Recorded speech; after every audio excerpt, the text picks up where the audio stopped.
오늘 우리 베드로전서 1장의 말씀은 아주 어려운 때에 기록이 된 말씀입니다. 어떤 어려운 때에 기록이 되었느냐? 이 말씀이 지금 보내지고 있을 때에는 교회 안에 굉장히 어려움이 있었습니다. 64년에 무슨 일이 있었냐면 로마에서 이 큰 도시에서, 그때 당시 세계에서 제일 큰 도시죠.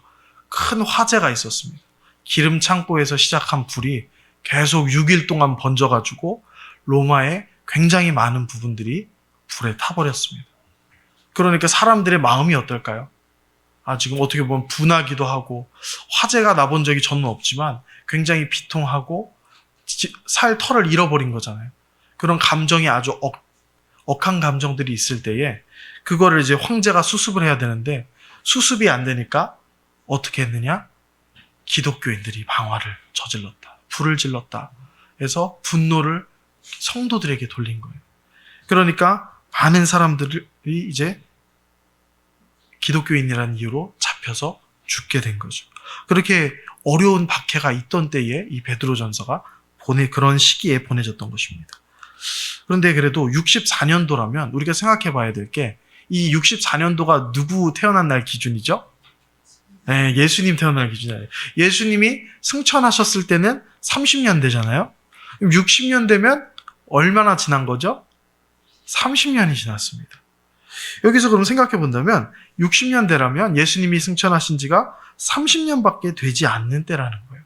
그런데도 불구하고 베드로가 본도, 갈라디아 등 5개의 지역을 언급하고 있다는 것은 그만큼 복음이 넓은 지역으로 퍼져나갔다는 이야기입니다. 그래서 많은 지역에 교회가 세워졌다는 것을 의미하고 있는 거예요. 30년 만에 넓은 지역에 교회가 세워졌다는 것은 그 자체가 이 사람의 노력으로 된 것이 아니라, 사람의 능력과 바울의 열심도 물론 하나님께서 사용하셨지만 그 사람의 능력에 의한 것이 아니라 하나님께서 이 교회들을 이 넓은 지역에 복음이 전파되게 하셔서 또 열매 맺게 하셔서 교회들이 세워지게 하셨다는 것입니다.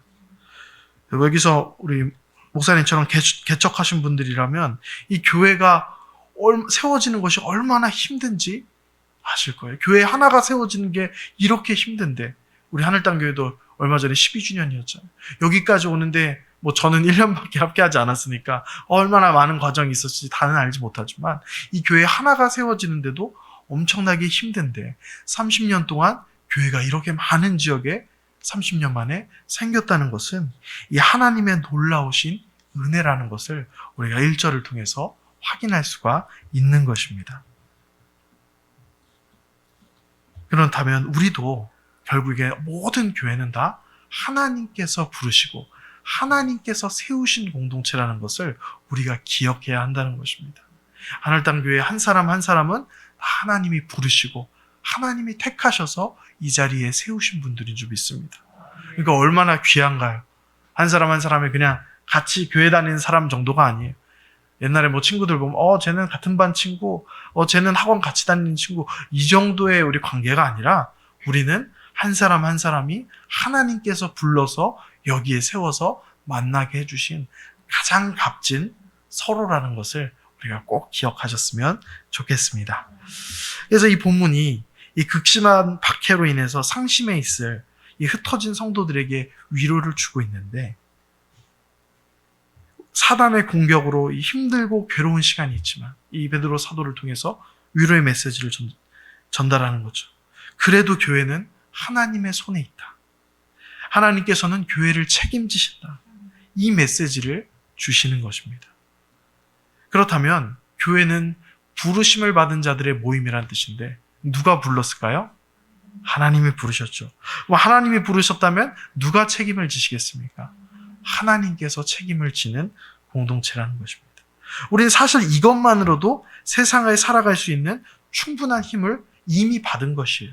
하나님이 책임지는 인생이라는데 그거보다 더 값진 인생, 안전한 인생이 어디 있겠습니까? 근데 단 여기서 오해하시는 분들이 간혹 있습니다. 하나님이 책임지신다는데 왜 이번에 일이 잘 안 풀릴까요? 왜 좀 아픔이 올까요? 이렇게 생각할 수가 있습니다. 여러분, 하지만 하나님께서는 우리가 원하는 대로 해주신다는 그런 뜻이 아니라 하나님의 가장 선하신 뜻대로 그분이 보시기에 우리에게 가장 좋은 것을, 가장 좋은 길을 우리에게 허락하여 주신다는 거예요. 우리가 생각하기에 좋은 것보다 당연히 하나님께서 우리에게 주시기에 더 좋은 것이 훨씬 더 값진 것이라는 것입니다. 왜냐하면 하나님께서는 우리가 이해할 수 없는 그 영역을 다 보시는 분이세요. 우리는 이 시야에도 매여 있고, 우리가 여기 서 있으면 이 바깥에 뭐가 있는지 보이시나요? 벽만 하나 있어도 보이지 않습니다. 당장 내일 무슨 일이 있을지 알고 계신 분 계신가요? 그것도 못합니다. 하지만 하나님께서는 모든 시간과 공간을 다 뛰어넘어서 가장 정확하고 가장 선하신 뜻대로 보시는 분이세요. 그러니까 우리에게 주시는 모든 과정들을 통해서 하나님은 선한 길로 인도하신다라는 것이죠. 이 사도행전에 보면은 예루살렘에도, 이 로마 박해 이전에도 예루살렘에 큰 박해가 있었습니다. 이 유대교 지도자들에 의해서 많은 사람들이 또 고난을 받고, 그때 순교하신 분이 여러 계신데 그 중에 대표적으로 우리 7 집사 중에서 어떤 집사님 순교하신지 아시나요? 스데반 집사님 순교하셨잖아요. 그렇게 큰 박해가 있었습니다. 그러니까 성도들이 뿔뿔이 흩어졌어요. 아니 그러면 우리 입장에서는, 성도 입장에서는, 아니 이렇게 막 베드로가 오순절날 설교하니까 3,000명씩 회개하고 돌아오는 큰 부흥이 계속되고 있었는데, 아니 더 부흥을 시키셔서 예루살렘을 그냥 완전히 복음화 시키셔야지 왜 쫓겨나게 하셨을까요? 그런데 특이한 것은 성도는 박해를 통해서 흩어지면은 그곳에 교회가 무너진 것처럼 보일지 모르겠는데 흩어진 곳곳마다 교회가 생겨납니다. 하나님께서는 그렇게 하시는 거예요. 이곳에 모여서 예루살렘에만 복음이 있을 것이 아니라 이게 다 하나님께서 이 박해를 통해서 흩어지지만 그 곳곳에, 유대 곳곳에 교회가 생기고, 또 유대를 넘어서 막 처음에 안디옥과 여러 가지 이방 지역까지 이제는 점점 더 복음이 확장돼서 교회가 세워지게 하시는 것입니다. 그러니까 하나님의 이 놀라운 은혜가 우리의 생각으로는 다 가늠할 수가 없다는 것이죠.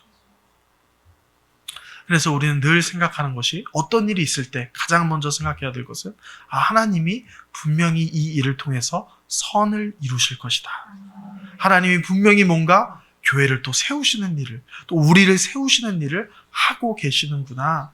우리가 그렇게 받아들였으면 좋겠습니다. 그 능력만 있어도 우리가 세상을 이길 수 있는 큰 능력이 되는 것입니다. 네, 그런데 이제 1절 끝부분을 보시면 이 흩어진 성도들을 보고 그들을 표현하는 단어가 있습니다. 그것이 무엇일까요? 1절의 마지막 단어, 나그네입니다. 맞습니다. 세상 그 무엇보다 값진 복음을 가진 우리지만 우리의 정체성을 뭐라고 표현하냐면 나그네라고 하고 있습니다. 나그네는 뭘 하는 사람을 나그네라고 우리가 부르나요? 잠깐 들렸다 가는 사람이 나그네입니다. 왜 잠깐 들렸다 가냐면 그 사람은 원래 있어야 할 곳이 있는 사람이잖아요. 원래 집이 있으니까 여기 잠깐 들렸다 가는 거예요. 그렇다는 것은 나그네는 이곳에 속한 자가 아니라 다른 곳에 속한 자이죠. 우리가 나그네인 이유도 마찬가지예요. 우리는 우리의 본향이 이 땅이 아니라 다른 곳에 있기 때문에 우리를 나그네라고 표현하고 있는 것입니다. 히브리서 11장 14절 말씀인데요. 제가 16절까지 우리 한번 찾아보실 수 있을까요? 히브리서 11장 14절에서 16절 말씀.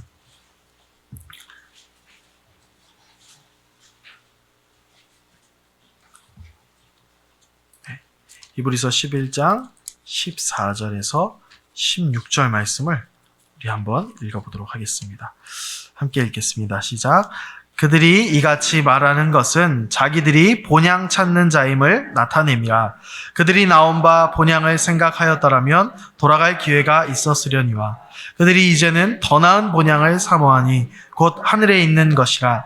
이러므로 하나님이 그들의 하나님이라 일컬음을 받으심을 부끄러워하지 아니하시고 그들을 위하여 한 성을 예비하셨느니라. 아멘. 아멘. 결국 우리의 본향은 하나님의 나라라는 말씀입니다. 우리는 하나님 나라의 백성이라는 정체성이 있는 거예요. 근데 우리가 말만 나그네라고 하고 실제 삶은 이 땅에서 토박이처럼 살려고 한다면, 터줏대감처럼 살려고 한다면 그것은 성경과는 사실은 맞지가 않는다는 것입니다. 하지만 우리가 자꾸 그렇게 살려고 그래요. 이 육신이 이 세상을 좋아해서 그런지 자꾸 여기서 눌러붙어서 여기서 좋은 것을 하고 싶은 것이 이게 참 어려운 점입니다. 하지만 우리가 나그네라고 생각한다면, 우리가 나그네의 정체성을 가졌다면, 우리가 여행을 다른 지역으로 가면 그곳에서 뭐 한 달치 장도 보고 이것저것 사고 집 사고 가전제품 사고 땅 사고 그러지 않잖아요. 왜냐하면 그곳에서는 잠깐 있을 거기 때문에, 집으로 돌아갈 거기 때문에 그곳에서 눌러 앉지 않습니다. 우리가 이 땅이 나그네의 삶이라고 이야기를 하지만 자꾸 이곳에서 영원히 살 것처럼 행동하는 우리의 모습을 볼 때에 우리가 이 나그네의 삶이 무엇인지 다시 한번 생각을 해보아야 할 것입니다. 먼저 나그네의 삶의 특징이 하나 있는데 그게 뭐냐면 매이지 않는다는 거예요. 어느 곳에 매이지 않는 거예요. 우리의 내면을 자세히 살펴보면 우리 삶 가운데 이곳에 매여 있는 것들이 있음을 보게 됩니다. 이 포기하지 못하고 여기 매인 것들이 있어요. 끝까지 붙들고 있는 것이 얼마나 많은지 몰라요.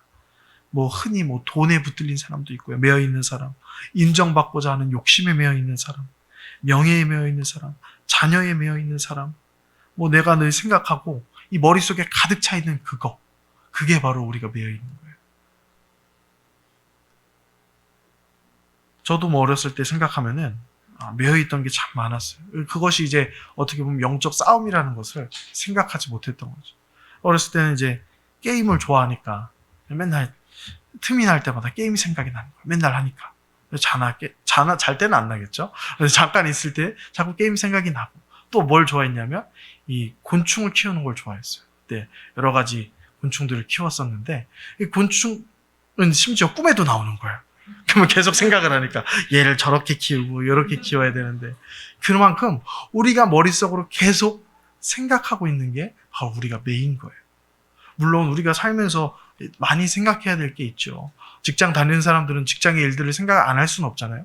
그런데 그 생각이 너무 많아서 우리가 주의 말씀을 묵상할 틈마저 없다면, 하나님의 은혜를 묵상할 틈마저 없다면 그것은 우리가 거기에 매였다는 것입니다.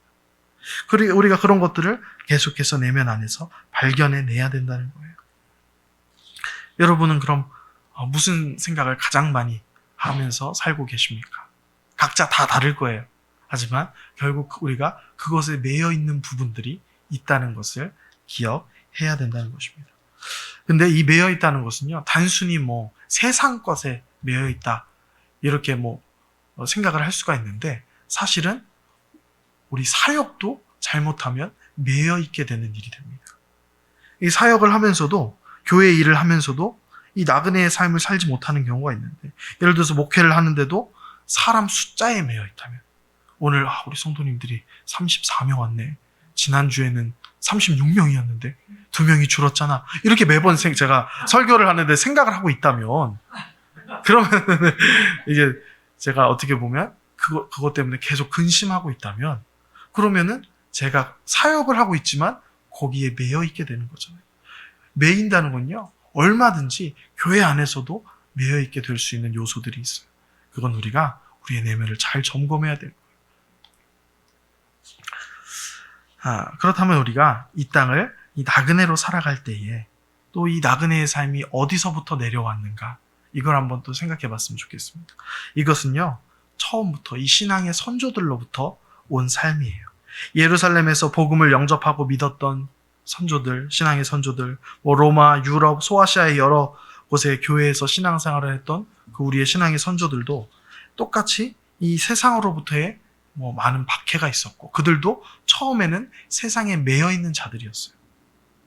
그런데 그 매임을 풀고 그리스도인의 삶을 살아내기 시작했던 것은 삶의 변화가 있었는데, 어떤 변화가 있었냐면 그들의 가장 큰 특징은 이 겸손하게 하나님 말씀에 순종하는 삶을 살았다는 거예요.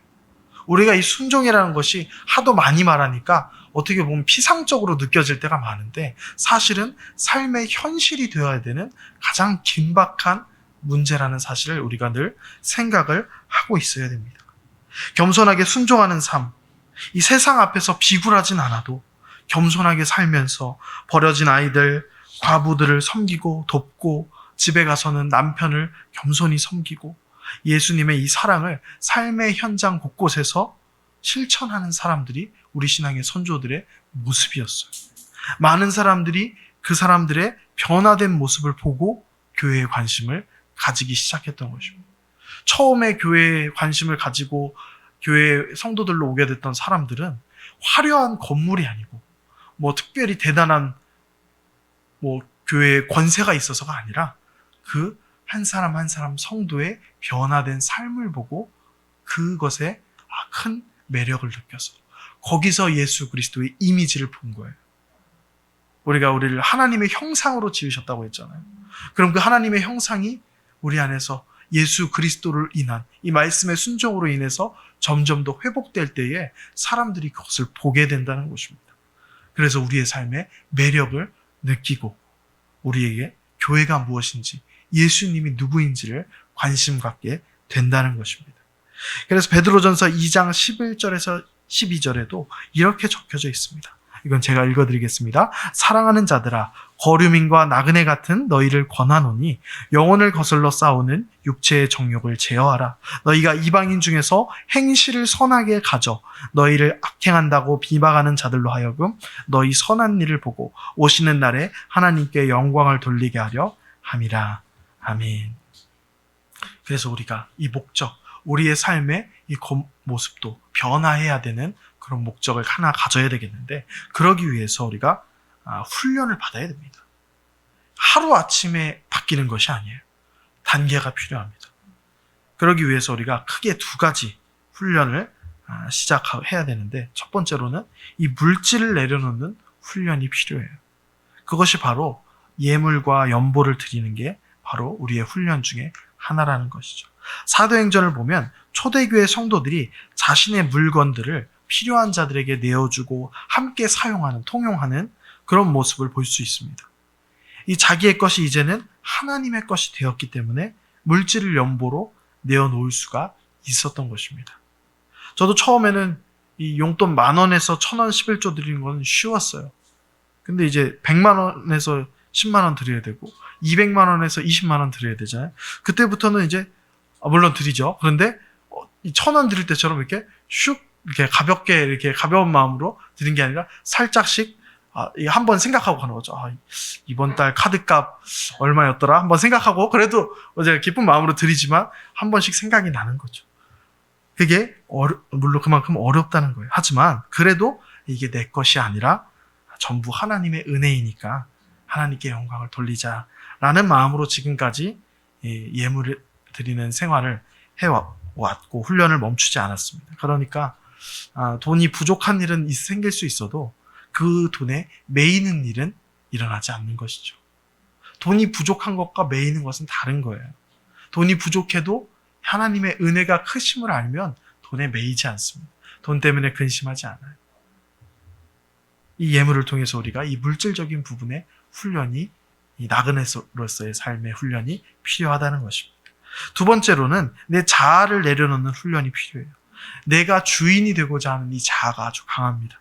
내가 원하는 대로 하고자 하는 이 자아를 내려놓는 훈련이 필요하다는 거예요. 이 방법은 하나님을 사랑하고 이웃을 사랑하라는 그 말씀을 순종하는 것밖에는 방법이 없습니다.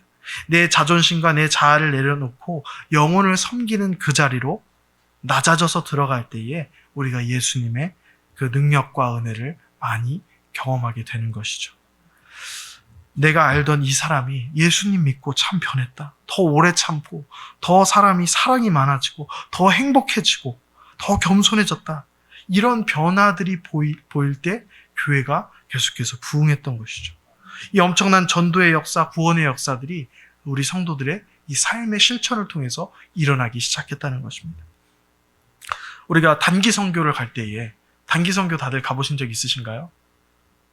가셨던 분들도 있고 안 가셨던 분들도 있겠지만 단기 선교 갈 때에 보통 가서 뭐 노방전도 뭐 축구전도 이렇게 얘기를 하는데 전도만 하고 돌아오질 않습니다.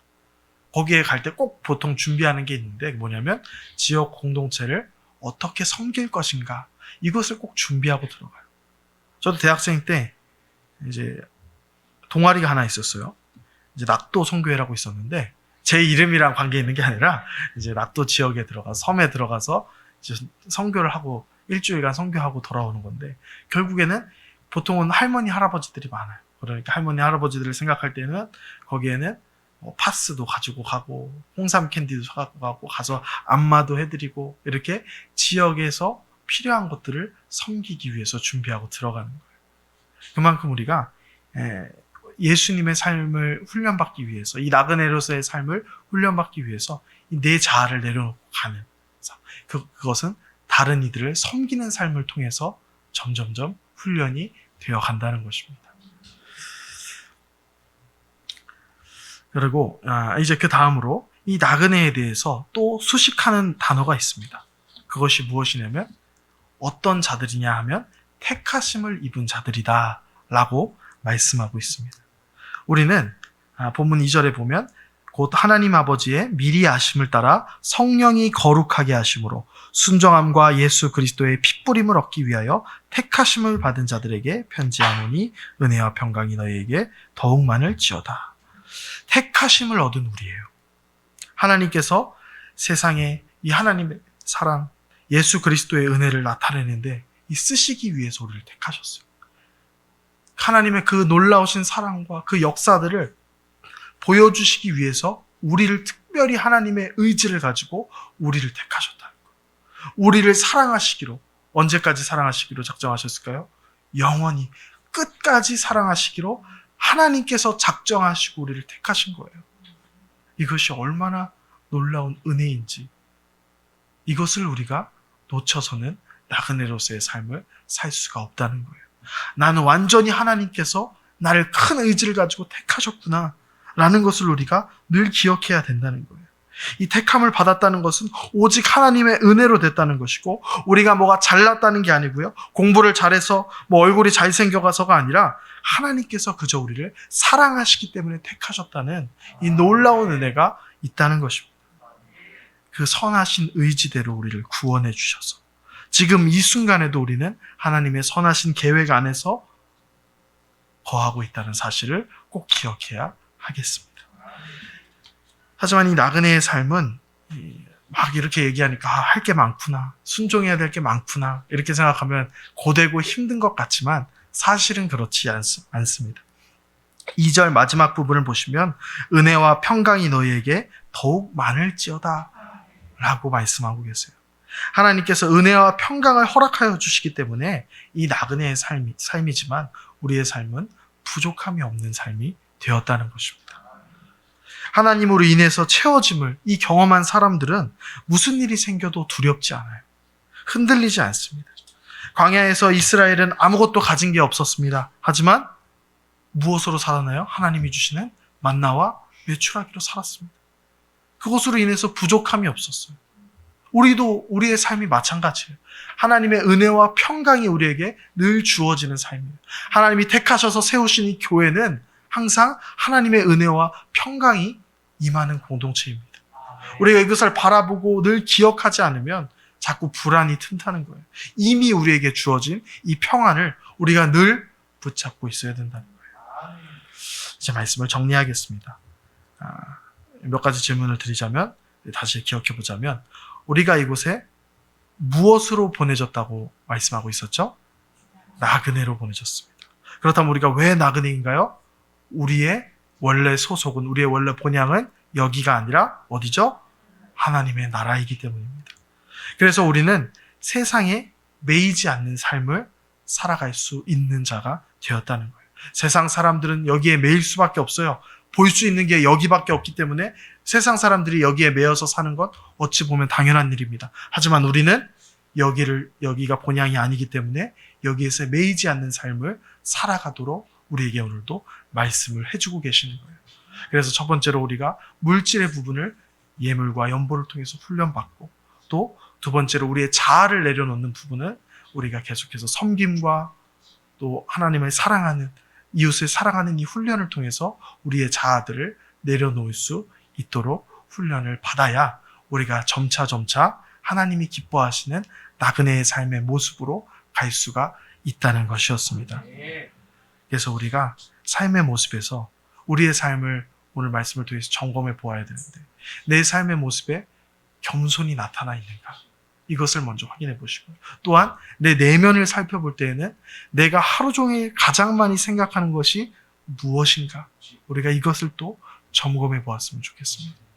그 하루 종일 생각하는 것 때문에 혹시 하나님이 주시는 은혜와 평강들을 놓치고 있지는 않았는가? 우리가 이것을 점검해 보아야 한다는 것입니다. 이 순종의 여정은 쉽지는 않습니다. 하지만 우리에게는 무한히 채워지는 셈이 있어요. 그것이 바로 은혜의 셈, 평강의 셈인 줄 믿습니다. 우리가 이것을 놓치지 않고 끝까지 붙들 때에 은혜와 평강이 너희에게 더욱 많을지어다 라는 이 본문의 이 말씀처럼 우리 인생에 무한히 은혜가 채워지는 그런 인생이 될 것을 우리가 확실히 믿고 또 주님의 이름으로 축복합니다. 아멘.